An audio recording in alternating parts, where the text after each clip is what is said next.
You're watching QTV Youth Dialogue, and I'm your host, Jenna Bosonko.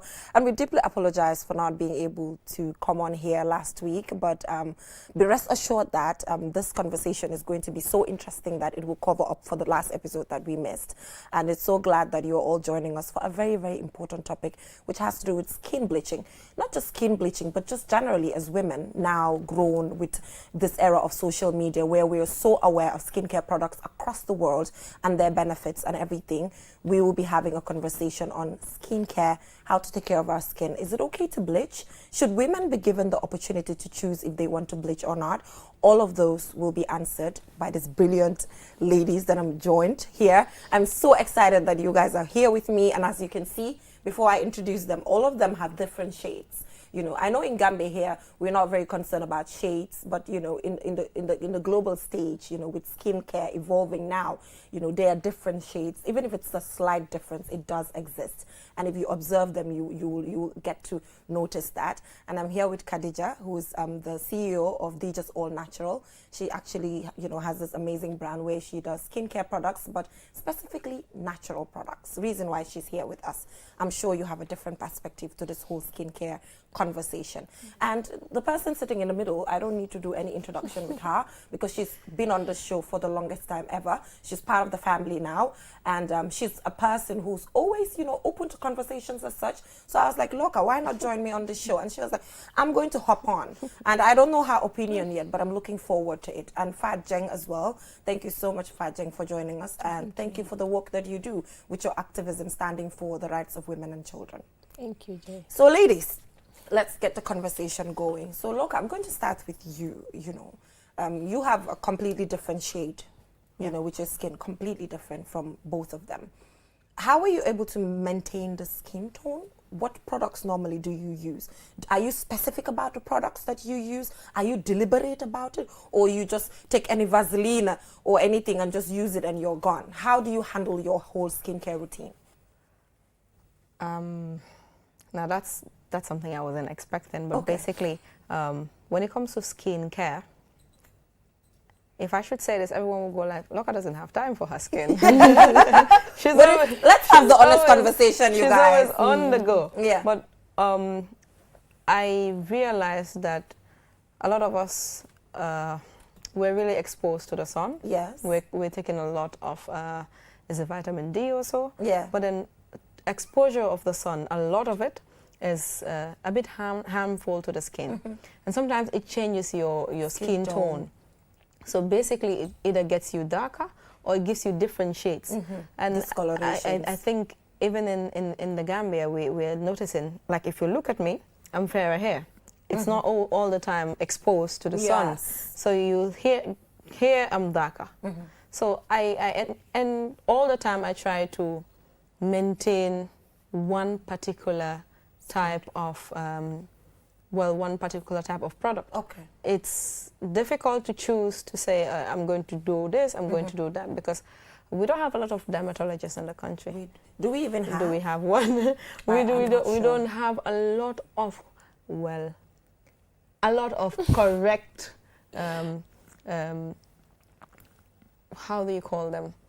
Skincare formulators. Formulators. Yes, skincare formulators. Wow. Well, do we really have a lot of them? Yeah. We have very few. Yeah. So basically, it's difficult to meet someone who would tell you, for this particular type of skin, we can This be is of the the same product that tone. You need this particular product. Yes. So it turns out you will test this one for this period, you will test this one for this other period, you will test this one for this other period. And for me, I've not really found that particular product that I would say, this is what I'm comfortable with. Okay. And for most times, it's just grab and go.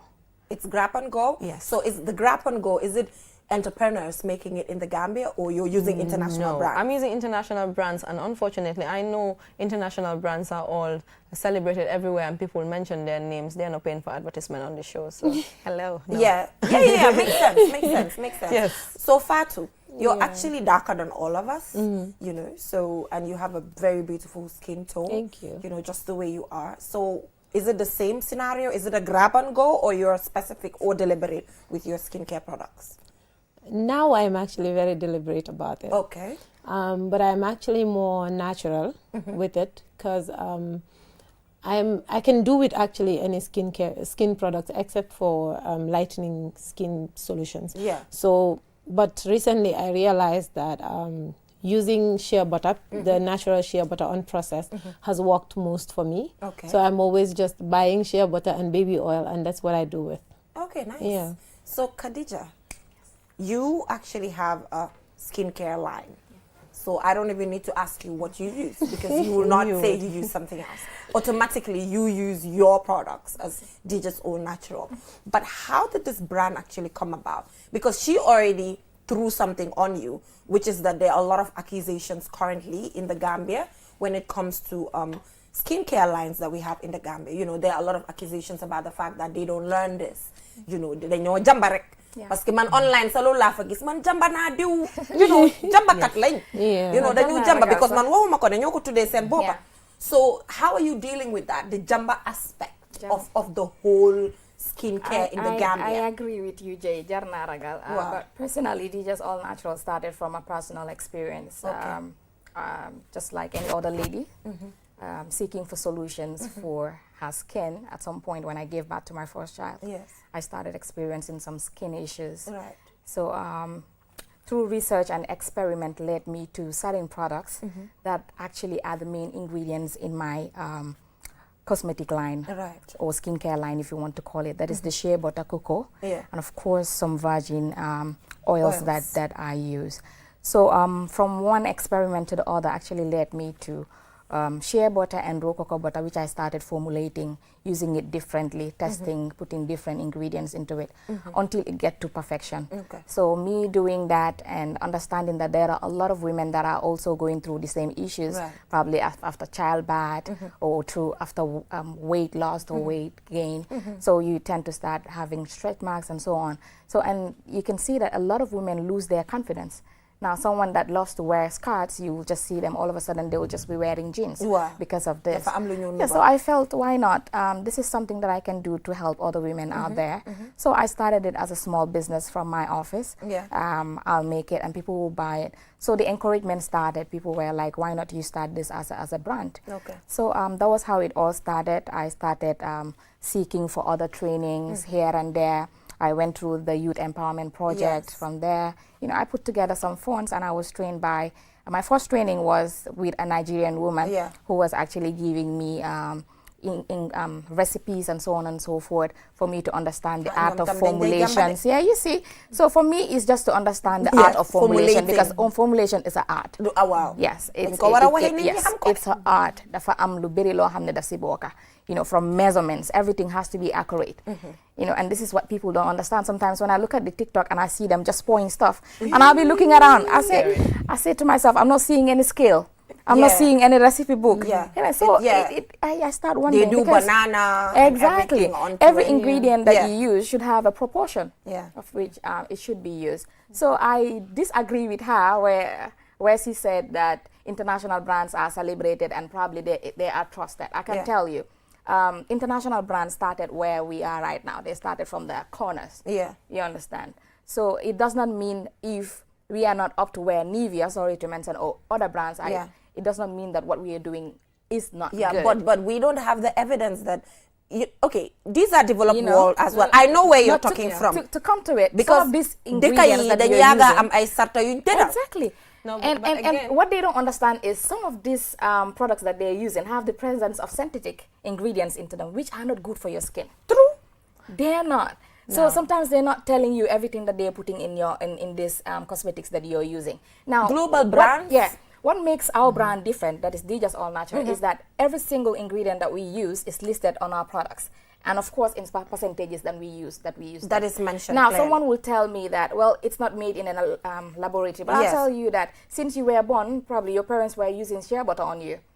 And there was nothing like measurements or proportion that they use. Some, they will even put it in your food. So if I am mixing shea butter for you, adding cocoa butter to it, in as much as, you know, there isn't a proper laboratory that it passed through, I am 100% sure that there is nothing while loka fogulo tamit ñooñu soo gisee ñuy wax ne yóbbul ko sa laboratory ñu ngi seet hygiene bi dafa am yeneen ni ñoo seet wala no everyone looks at quality control. The reason why a lot of people are doing cosmetics right now is because there is no particular law pertaining to or regulation to say ne ninga wara defe sa business, this is how you're supposed to do it. And before you sell it to the public, you need to come to this particular institution to test it. There is no quality control. The lab she's talking about is not her responsibility. It's not in Gambia. It's supposed to be that of governments.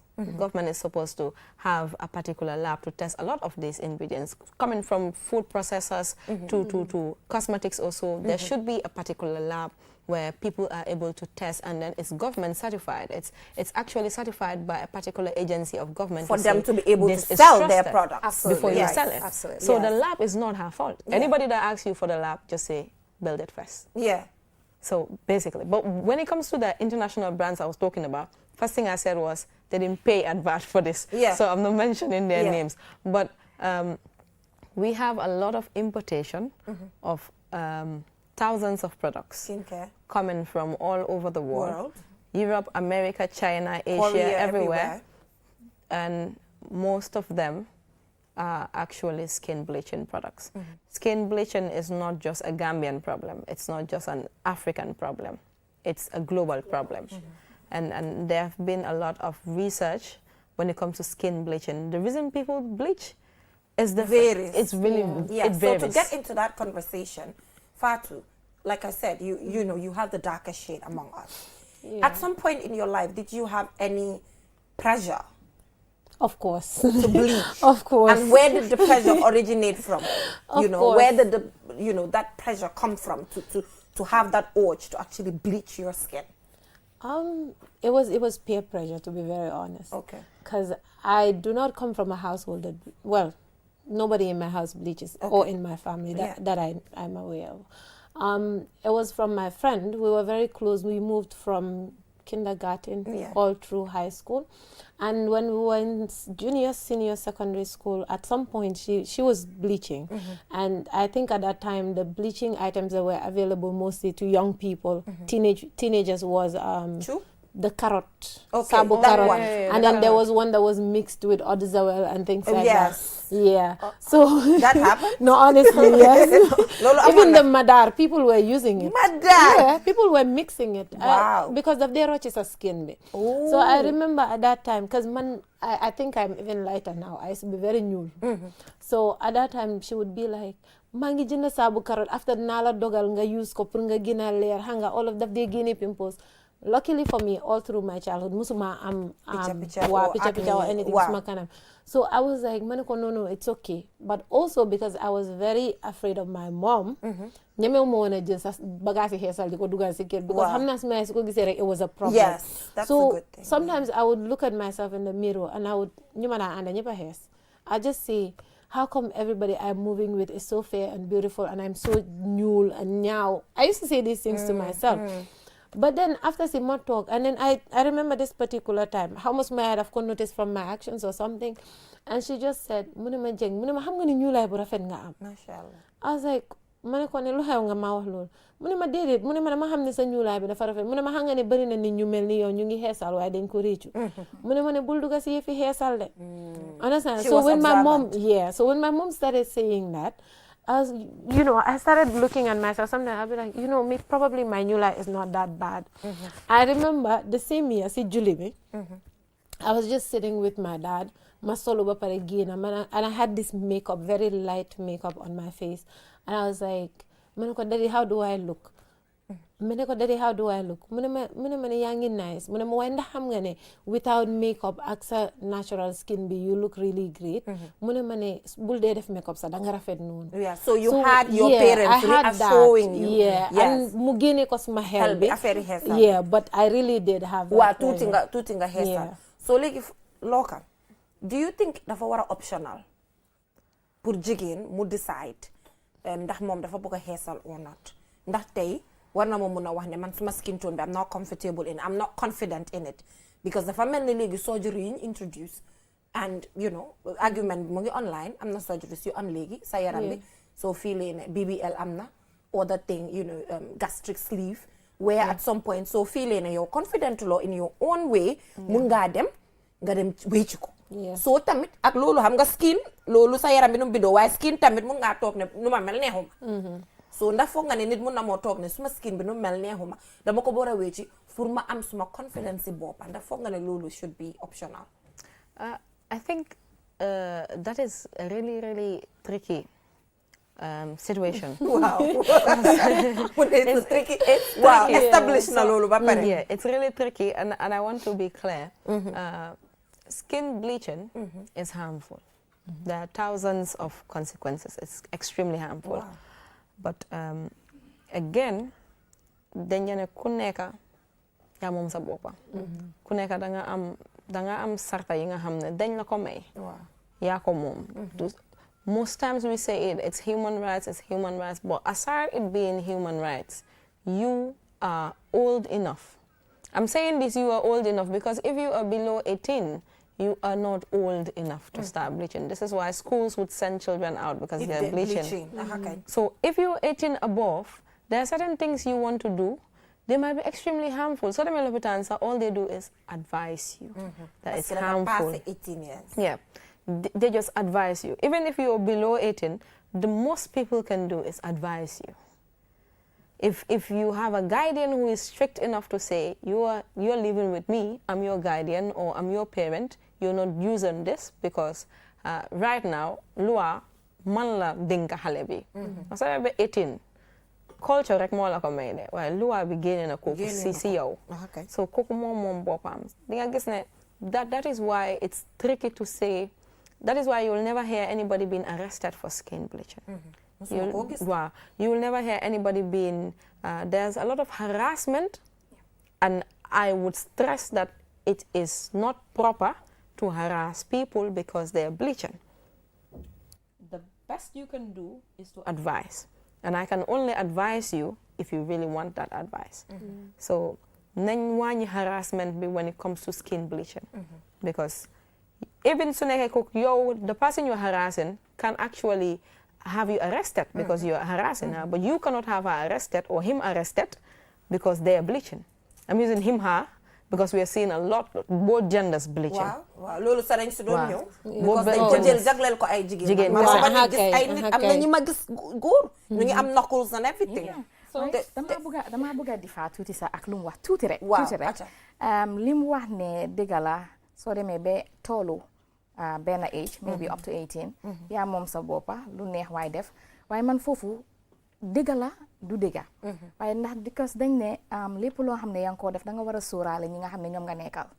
tey for example suma raka tey am na 18 years dëgg la waaye su demoon ba nara dugga si xeesal garankoor ñoo fekk ko fa ñun ñooy soona tey a situation like skin cancer bu ñëwoon ba am tey te dina latte xaalis bu bëri pour treatment bi sonal nga ma maybe tey man bëggoon naa jox suma boppa university education, but now duma la mun a seetaan for humanity's sake.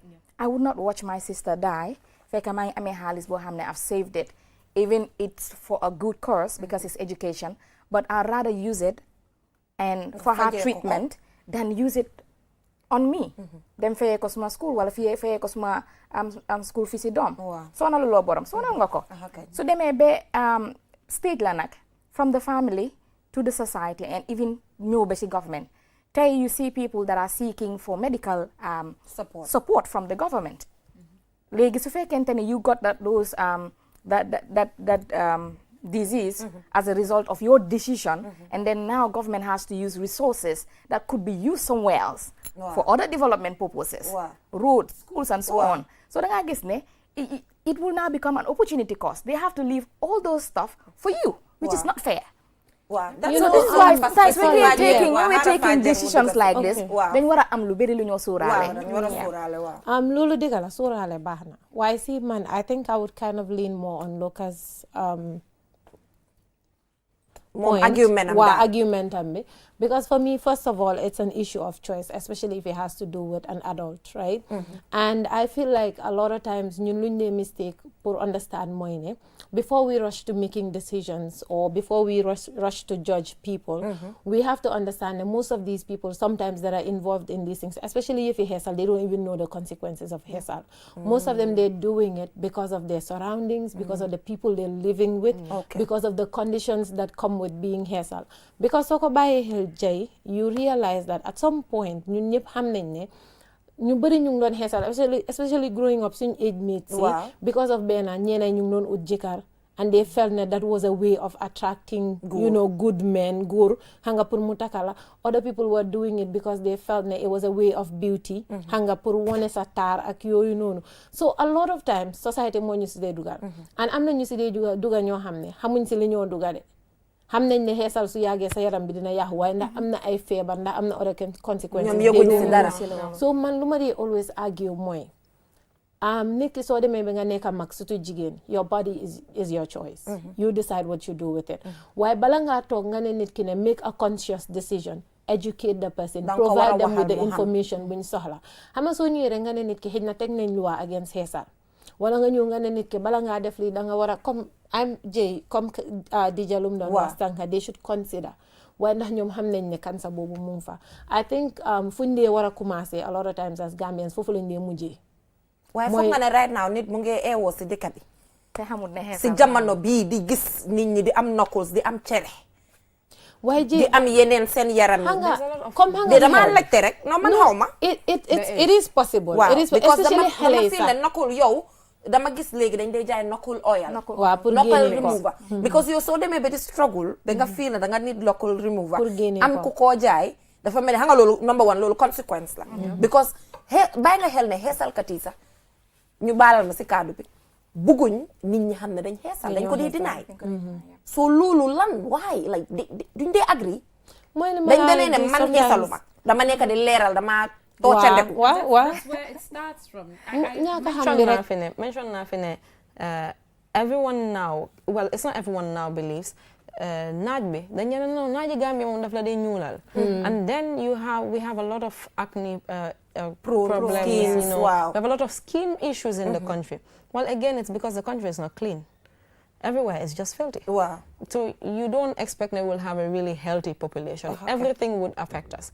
And people are getting a lot of reactions, a lot of allergic reactions. They don't even know it's allergic reactions. They don't know the skincare products they're using, it's not really compatible with their skins. They don't know anything about skincare products. They don't know anything about their skin. They don't know themselves. So young reactions on your skin, and then all of a sudden somebody comes in. Somebody like Jay comes in to tell me, Mange use diubini. I have a different skin tone from Jay. And then I decide no, I use diubobo no. The skin types, they're different. But basically, man, I'm going to use, man, I'm gain a picture. Mo start a fofo no. Gaining a picture be. Nga gain a sibiti. No, you young nice. Hey, you sa color bilig dafa nice. Nga dem nga yoka. Somebody else comes again and hey, you sa see the amon darkly sa ligi gena nga yoka. So public opinion. The opinion of the society. Why when it comes to the last point of now they are seeing your veins, nobody tells you you're nice. Kendo la ko dewa. Some boy be nice. So societal problem bi nak. Yeah, so that is not the only problem. We still have people that are employing people. Wow. Yeah, my papa, I'm support buñ ko don jox. It's really important if we can have that in all homes. Wow. Yeah. For example, tey gis nañ fi jigéen yoo xam ne dañoo xeesal because their husband. Waaw nañ wax si góor ñi. Seen góor yi dañ bëgg jigéen bu xees. Waaw ba pare sax nañ wax about defining beauty. Na leen define beauty tamit because man dama ñun ñëpp si society bi lañ nekk. Suñ ne diw dafa rafet dafa xees te nice. Thank you. musuma dégga nit ne dafa ñuul kuk rafet. ay man de dégguma ko man suma diggante yàlla lay wax. te si community si nag laa jógee. te ñu xees ñi te pour leeralal nit ñi rek try naa sa pour am ko xees pecc mu ñëw fii. waaye xam nga rek nit ñi dañ busy. coono yaa ngi bëri moo tax mënuñ ko fee am waaye man li ma gënaloon ñu am fi all skin tones su ko defee jigéen bu xees bi su boobaa moom tam dina wàcc challenge sax. you know ku gën a xees. waaye obviously yow fair am sure ne naaj bi sax. Comme no ko way affected your skin but you were actually fairer than this ak yooyu noonu which is a challenge waaye beauty bi sa definition bi njëkka fan la problème bi jógee in terms of góor bu xale bu mag si kër dem ba mu takka jabar moom tam mu am si xelam bi ne jigéen dangaa xees pej nice I think problème boobu noonu naka lañ ko mën a solver fan la originated in the first place. That's from back. Waaw ak tamit nit ki xam nga Gambia nag taamuñ du nit ki dafa am nooy war a yaree sa doom. waaw yar ko mu am benn façon yi extreme boo xam ne même bu gisee koo xam ne dafa mel ni half caste sax sa dara du ko saf it starts from self-acceptance. Nangu sa bopa, xool sa bopa in the mirror. Sometimes I stand in the mirror, look at myself and give myself affirmations. I am beautiful. Yes, every woman should carry that crown. We are different in our own ways. Man am naa benn future boo xam ne amuloo ko. loolu war naa mun a tax ne man tamit ma gëm suma bopp xool suma bopp xam ne macha allah. waaye buñ nangu keneen di la tuutal si kër bi wala foofu la dee commencé da ngaa dégg ñu ne la doo laal tuuti. nga leer. man people will come to my business and tell me sooy jaay diw da nga wala leer xam nga nit ñi su ko defee ñu gëm ne li nga jaay non. man suma skin tone bi nii la mel léegi da ngaa ñëw sa nit nga jaay ko karité sax and there are ladies like that ñu ne la mbaa duma leeral. ñoo xam ne bëgguñ dalalu leen leeral. and when I see ladies am nañu ko bañ completely. fan yii la laa jaay ku ñuul karité laa ko jaay I mixed olive oil ak yu ma si def ak yooyu noonu mu ñëw ne ma I love my skin tone waaye dama feel ne dama nekk di bright. bëggut ko. so I'm like okay you know what stop it dinaa la defaral karité ma mixal la with other oils. because I am sure ne because sama fa def rose hip and turmeric has natural brightening agents. Of course loolu dina mun a tax sa yaram bi am that glow. Not bright waaye moom glow bi sa bëgg ko. like mu ne I just want to maintain my skin tone. so nga ñu mel ni ñooñu suñ bëree fii nii di waxtaan ak seen rakka yi di waxtaan ak seen doom yi woon leen ne nit ki da nga war a fonk sa boppa gëm sa boppa because tamit ñàkk a gëm sa boppa weesiwut yàlla binda la nga ñuul nga ne déedéet damaa xees. sometimes mu metti ñëpp a bëgg a sëy. xam nga nag nañ wax déedéet nañ wax réalité si rek Gambie fii am na at yoo tollu sa soo sëyutee non di la laaj yow sëyanguloo am nga at bi so danga dee feel ne gis jigéen su sëyee ba divorce sax understand nga mi dañ dee am that different vibe because ñu ngi fii ne dañu war a sëy gaaw dañu war a sëyaat so it's the same issue that I'm talking about now pressure bi ne danga war a sëy dafa am age limit xam nga Jay sorry pour please góor bi there's actually I remember an encounter with a young lady and this was with her mom mu ngi doon wax me ne yaayam daf ko doon wax ne fooguloo da nga war a laal tuuti nga leer tuuti ndax nga mun a sëy sa morom yi yëpp sëy ne and I was like xam nga si man it was kind of foreign but it's not foreign because these are things that are happening and earlier comme Dija lu mu wax di nga gis ne si kër yi la most of these issues day commencé parce que di nga gis xale nga naan ko yaa fi gën a ñuul yaa fi gën a ñaaw ñëpp la gën a daaxa ñëpp la daaxa and all of these things ñaaw is always associated with ñuul so di nga gis ne xale boobu noonu su commencé xeesal it's a problem just last week maa ngi am conversation because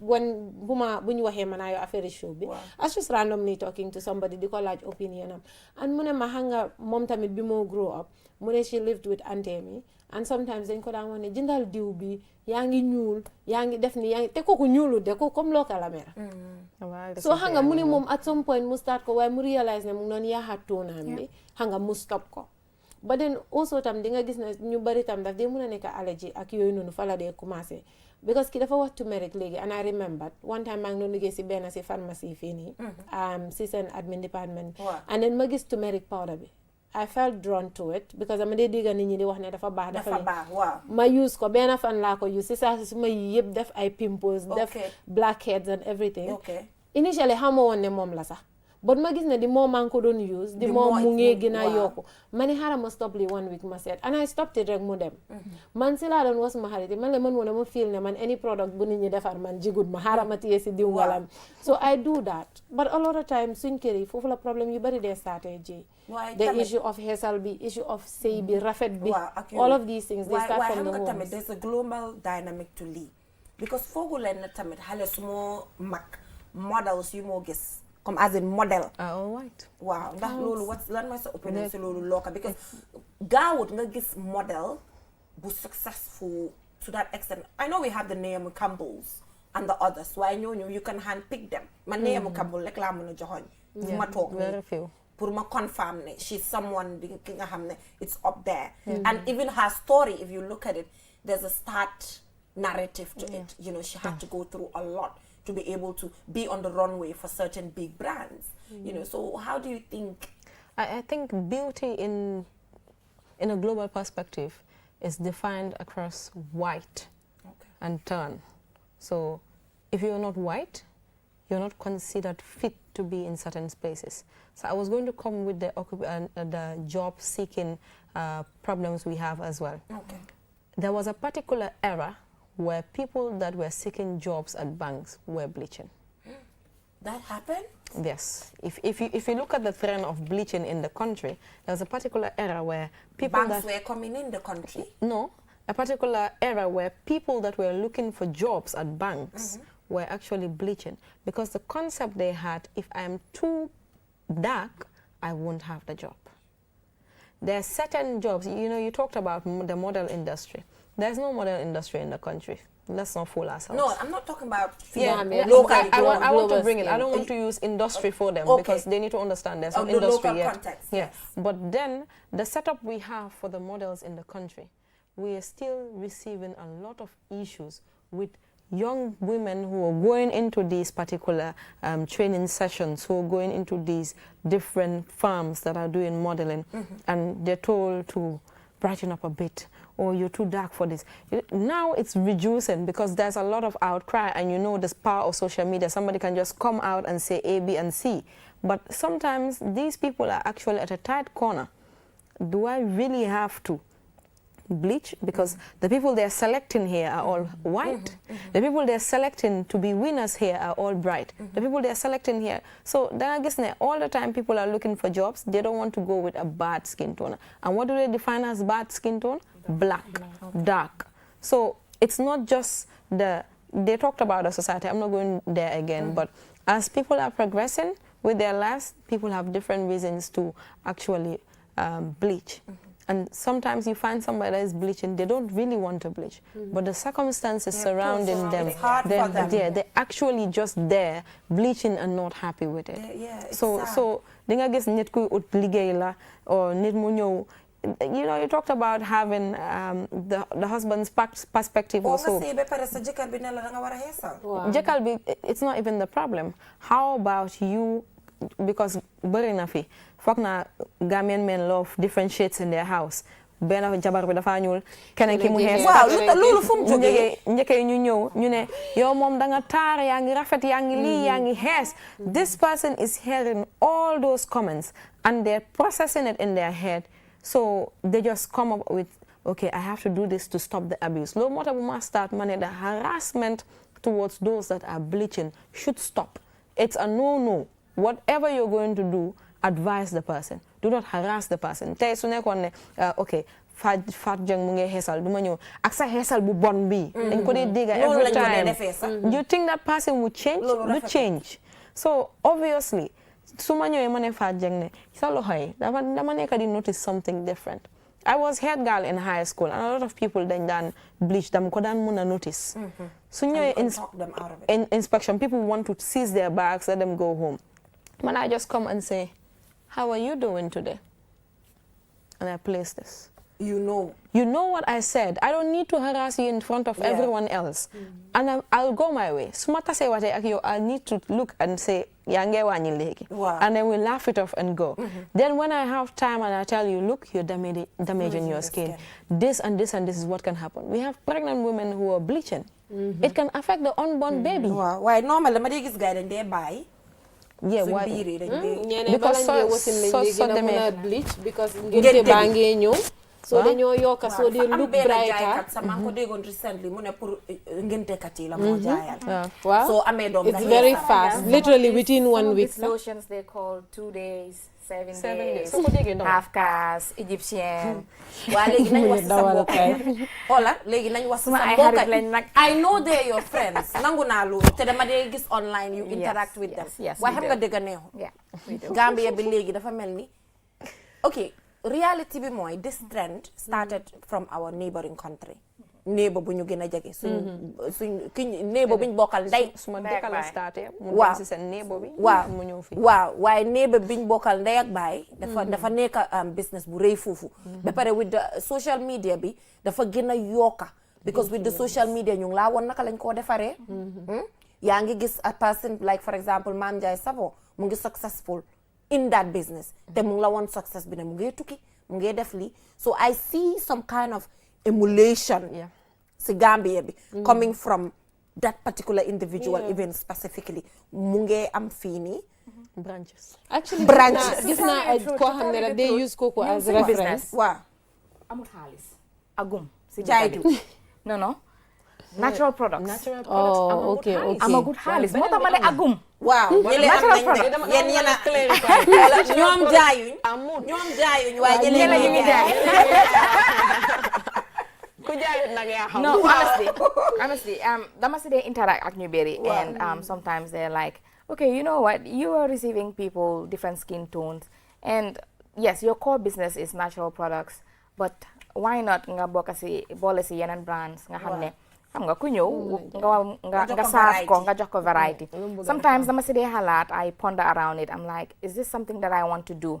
Because léegi-léegi da ngaa gis ku ñëw ba dugga si mu ne brightening products la bëgga wala whitening products, ma ne la ok jaayuma loolu, ma woon la alternative, this is what I have. waaye dama dee gis seen kanam yi num dee saxaare, and also dama dee get to an extent dama dee feel bad because dañ dee foog ne am na ku ma wax ne sax sa segregation bi nag because nekkul nit ku nekka waaw man la nit exactly dama war a amal ñëpp a product man la ne ok gis nga nit ku nekka dafa am lu ko define man suma product xam nga dafa am fu mu commencé te dafa am si lu ma bëgg a concentrate. It's not like I don't want the money, I want it, but me being an agent of change waruma bokk si koo xam ne si ñoo xam ne dama andi problems or cause more destructions to society, to household and to the country at large.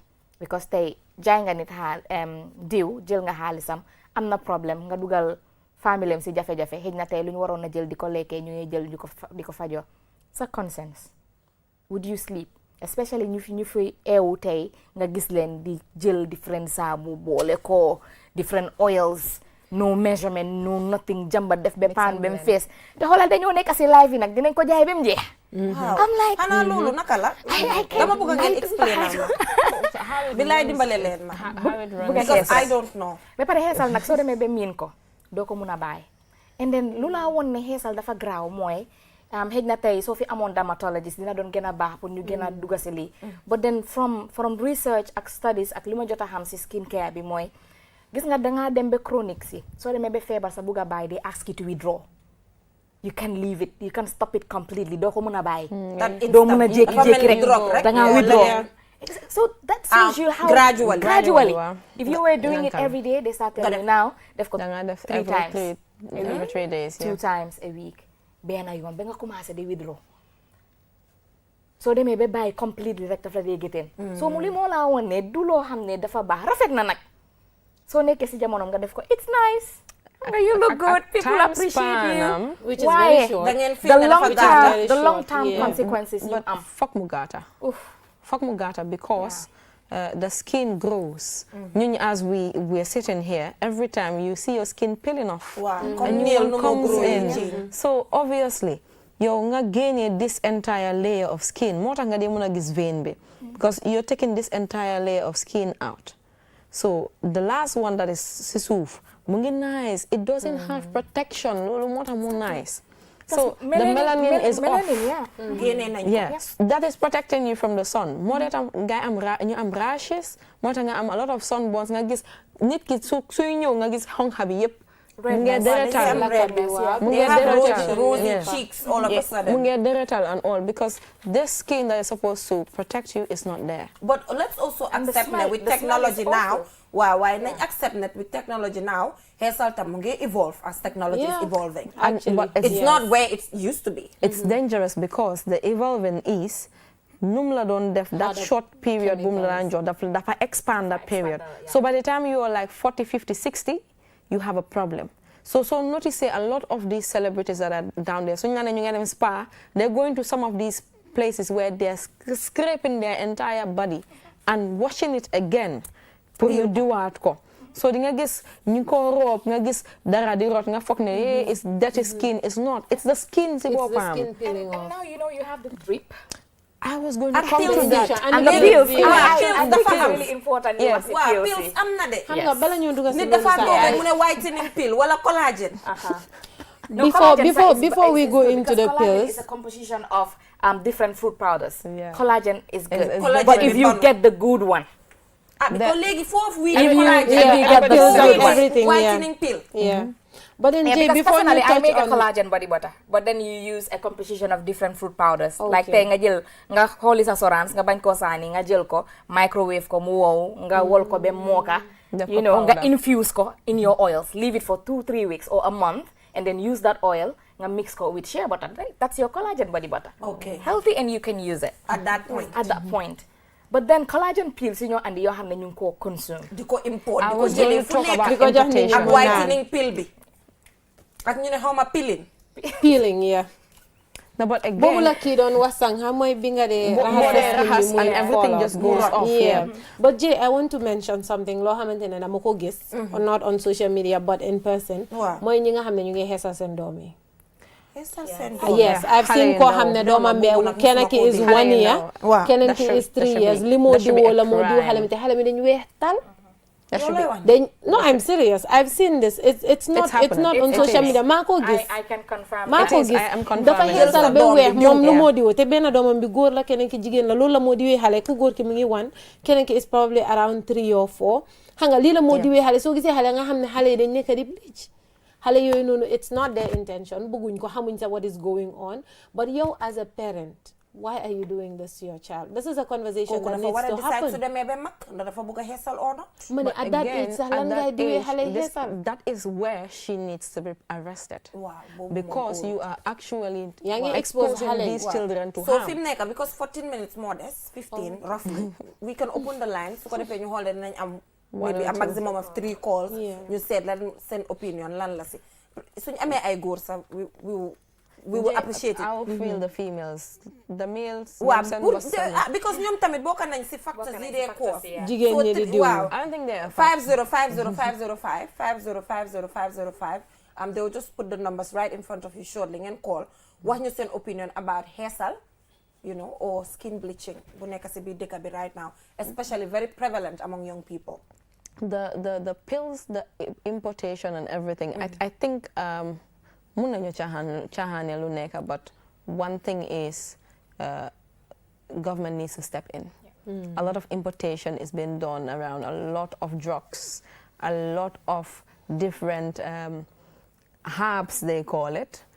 Herbs yi nga xam ne ñu ne herbs waaye nekkul fii lañ ko jixee. A lot of pills, a lot of different injections or whatnot li nekk di use for skin bleaching.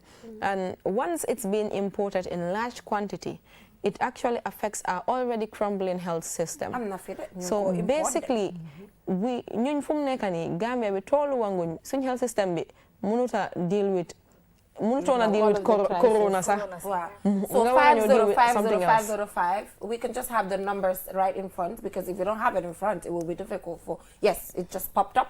So take it and call ñu waxtaan si Louga because 15 minutes. 15 minutes. So nga ne drug si suñ health sector is not okay enough to. It's crumbling. Why we saw why it's crumbling, why you know they're putting in. ñu ngi raam tuuti. waaw ñu ngi try ndanka Yeah. waaye di nga gis ne ay months si gannaaw about 3 months ago medicine control ñu ngi génne woon press release di wax ne dañ bëgg a confiscate all drugs yi nga xamante ne all products yi nga xamante dafa am mercury or hydroquinone I was going to withdraw ko mercury. withdraw ko from our communities waaye ba léegi gisanguma any action.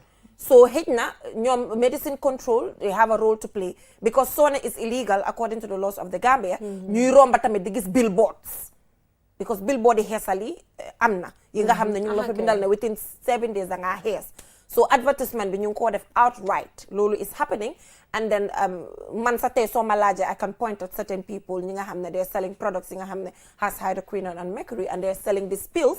They are on TikTok, they go on TikTok live. So duñ ne gisuñ leen xëj na capacity tamit waaye xëj na ñoom from this conversation hopefully dinañ mun a wax ne what is stopping them. But what has medicine control done when it comes to ensuring, one, you're working with immigration, one, you're working with ports, one, you're working with the law That officials to waaw ensure waaye am this nañ ci change nekk is si done? line bi. Good evening, salaamaaleykum. Waalaikum salam, Dina. naam na nga def naka nga tudda. Maa ngi fi Aïssatou Sarr. Aïssatou yow lan mooy sa opinion si suñ topic bi tey. Seen topic bi dafa baax trop. dëggal.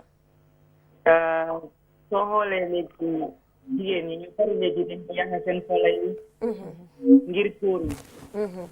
ñu bari góor ñoo leen cee dugal te léegi soo xoolee léegi relationship bi seen life span bi dugul soo góor naxee nga dem dugal ci xeesal góor boobu noonu ñoo mujjee bàyyi la yoon ndax ngay mujjee doo am sa naturel color sa relationship bi ñëw yàqu nga am tout broken heart nit da nga war a gëm sa bopp la yàlla may nga jël loolu nga téye ko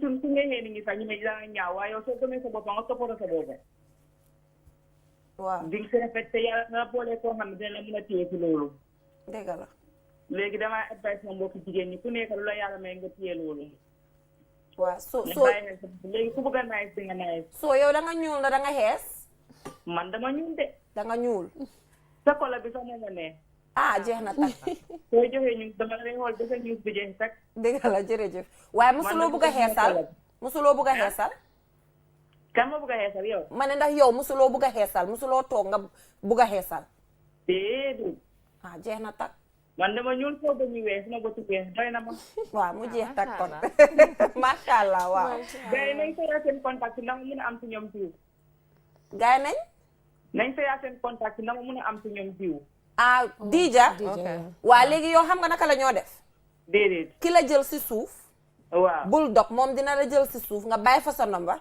Dija dina la teg seen la moom nombaam su ko defee nga am si organic products sami no problem baax na jërëjëf waaye jërëjëf yeah so yaa moom ngi gis self affirmation boobu Wow. it's really important because wax na ne mu ne dafa ñuul ñuul bëñam yi weex weex bët yi mu weex jeex. so you need to be you know you need to be saying Wow. this self affirmation to yourself waaw gis nga bu la ko nit waxutee wax ko sa bopp mu jeex Okay.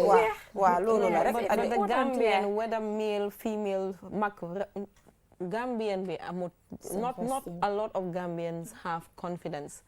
La tell Jenna but so we're on a doctor a camera simbeda we put like a simple question. So we're on like are you Gambians? People would run. dañoo for daw it.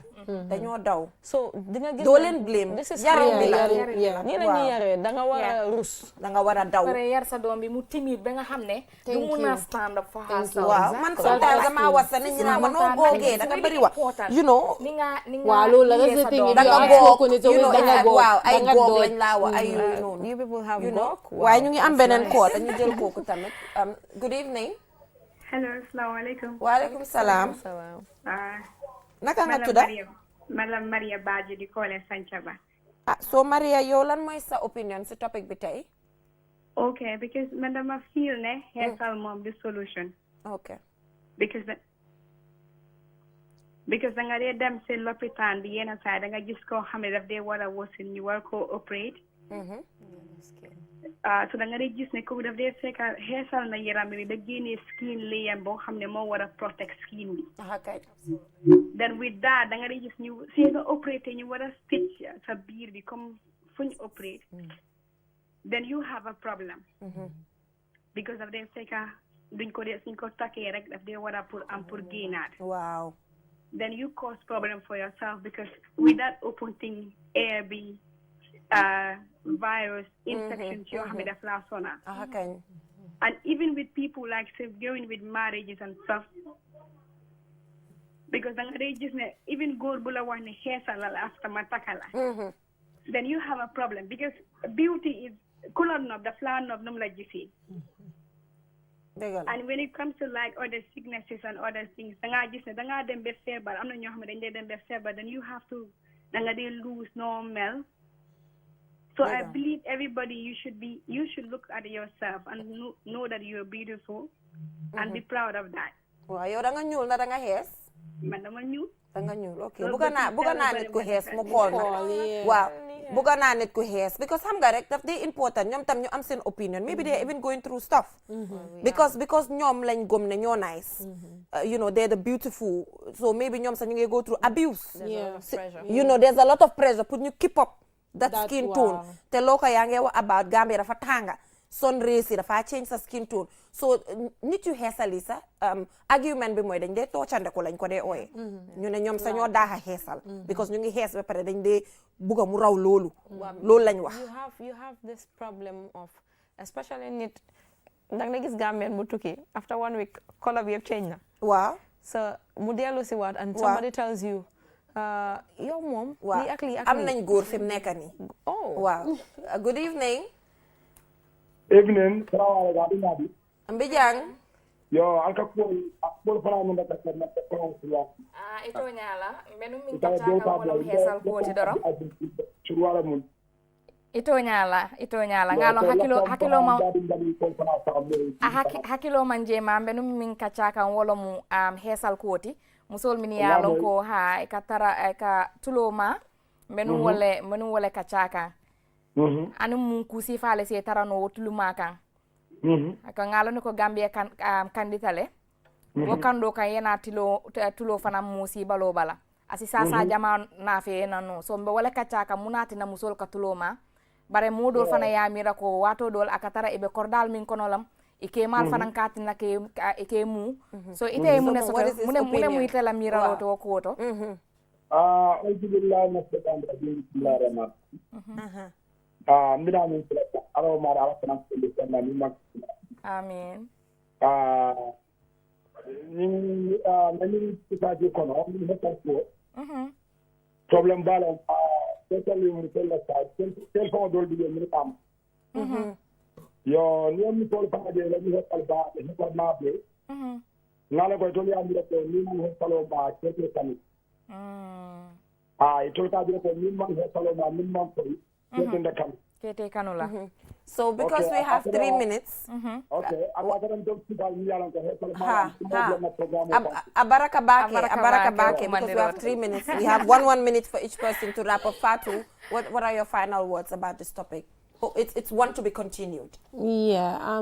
Why all I want to say is ne hesa rafetna, nyula rafetna. Those who are in between as well, they're rafet.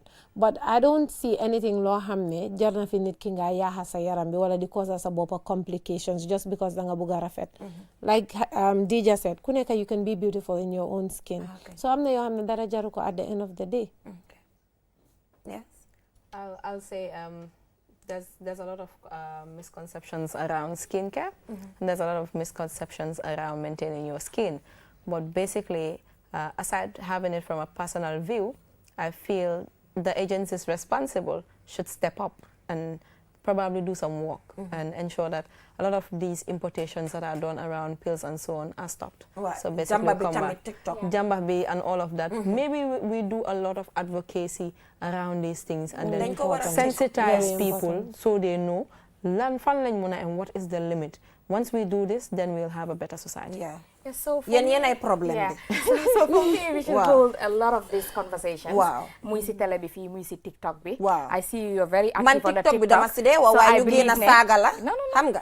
Lulu, so I because feel like legi mom saga bi mom is a problem. I know. Kuneka ya mom sir, you know, it's a bit difficult when it comes to addressing these things. Because nekuna you're discriminating on anybody, but as a media personality, sometimes you feel like you have a responsibility to advise people. Like she said, kudembe I'm 18. And you can make the decisions that you want. Why ñun luñ mun moy wax kiko bëgga def tamit am salam. Yeah. So for me, suma lima wax gaay rek moy there is no safe lightening cream, there is no safe whitening cream, no ko munti oye organic, no ko lo fa munti def, there is no safe whitening creams and there are a lot of long-term skin effects yo xamne war na ko mëna jox. So wise up, ladies, yeah. Wow, because dañ day gis barigo yi nga xamne dafa am banana ci biir, am diwtiir, am lu nekk am nen ba pare yow as a skin yow formulator ndax foog nga ne ok na nga dem jëli product jàmbur because dama dee gis benn product xaw ma naka gold oil biñ defar ba pare ñoo sotti waat ko si beneen diw bu ñoo jamba ndax war ngaa jël brani jàmbur ñoo jambati kook sa bos nga tuddee ko tur waaye jambate yëpp product jàmbur la ñoo yus ñu jambee waaye jambakat yi nag amuñ dara against yéen ñun luñ bugga rek na ku nekk am a sustainable way of finance waaye na rafet nañ àndaa suñ xel ñu you know def li nga xamante ne moo war at the end of the day ba pare tamit dañ fi dee dégga ne ñoom sa skin care yu ñoo jamba ñoom jëfandee wuñ ko xam nga loolu noonu because nit suy diwu biir néegam fekkeewuloo ko there's a lot of issues down surrounding this whole skin care thing waaye comme ni ngeen ko waxee na ku nekk gëm ni nga mel ba pare ñu change mindset si about rafet tamit nit ki kola bu munti am rek you know nañ ko ne masha Allah ñu kontaan loo ko mu mel nu mel yow bii nga bëgg sa morom bëgg na kenn am na góor yoo xam ne ku ñuul rek la ñoo wër am na góor yoo xam ne ku ñuul rek la ñoo wër am na góor yoo xam ne ku xees rek la ñoo wër ba pare ñu bàyyi cocktail yi tam si biir kër yi di wax nit ñi ne da nga war a tey boo da nga war a am xees wala lii waaye thank you so much for joining us thank you so much, guys, for coming. I really appreciate the fact that you guys made it here. It's a very sensitive topic, and you guys were able to make it. Just all natural. Just all natural. So that's the name on all social media platforms. So you can just reach out to her. When you go on Facebook, click it. It will take you right onto her WhatsApp. So see you next week. Bye for now. Bye-bye. Have a good night.